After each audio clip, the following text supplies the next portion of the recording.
নতুন নিরাপত্তা সংকটের মুখোমুখি দক্ষিণ এশিয়ার 4 প্রতিবেশী দেশ বাংলাদেশ, চীন, ভারত ও পাকিস্তান।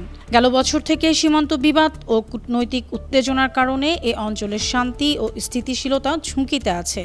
টাইমস অফ ইন্ডিয়ার খবরে বলা হয়েছে, শনিবার ভারতের সাবেক কেন্দ্রীয় মন্ত্রী শরদ পাওয়ার দেশটির প্রধানমন্ত্রী নরেন্দ্র মোদীকে সতর্ক করেছেন। তিনি বলেছেন, পাকিস্তান ভারতের বিরুদ্ধে, নেপাল, বাংলাদেশ, শ্রীলঙ্কা এবং মালদ্বীপও ভারতের উপর খুশি নয়। প্রতিবেশীরা তাদের কাছ থেকে দূরে সরে যাচ্ছে। এই দিকগুলো উপেক্ষা না করে সম্পর্ক উন্নয়নের দিকে মনোনিবেশ করা উচিত।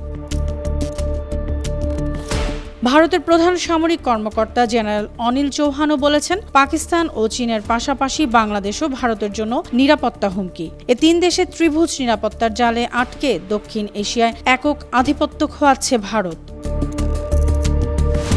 গেল মে মাসে ভারত আর পাকিস্তানের লড়াই শুধু 2 দেশের মধ্যে দ্বন্দ্ব বাড়ায়নি, পুরো দক্ষিণ এশিয়ার নিরাপত্তাকে কঠিন করে তুলেছে। বাংলাদেশেও ভারতের ভাবমূর্তি ক্ষতিগ্রস্ত হয়েছে, কারণ মোদী সরকার শেখ হাসিনার সরকারকে সমর্থন করেছে। এ সমর্থন 2024 সালের রাজনৈতিক অস্থিরতার সময়ে নেতিবাচক প্রতিক্রিয়া সৃষ্টি করেছে। অন্যদিকে ভারতের উত্তর পূর্বের গুরুত্বপূর্ণ অঞ্চল শিলিগুড়িতে চীনের উপস্থিতি বাড়ছে, যা ভারতকে উদ্বিগ্ন করেছে। ইন্ডিয়া টুডের প্রতিবেদন থেকে জানা গেছে, বাংলাদেশের অন্তর্বর্তী সরকারের চীনের সঙ্গে সম্পর্ক বাড়ানো এবং পাকিস্তানের সঙ্গে সম্পর্কের উন্নতি ভারতের জন্য নতুন নিরাপত্তা চ্যালেঞ্জ সৃষ্টি করেছে।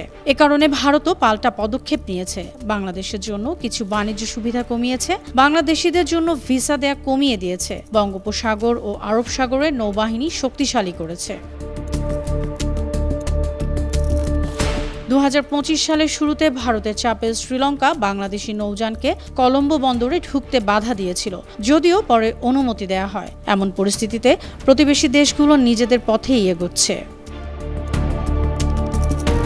অনন্যা চৈতি, আন্তর্জাতিক ডেস্ক, বানো টিভি।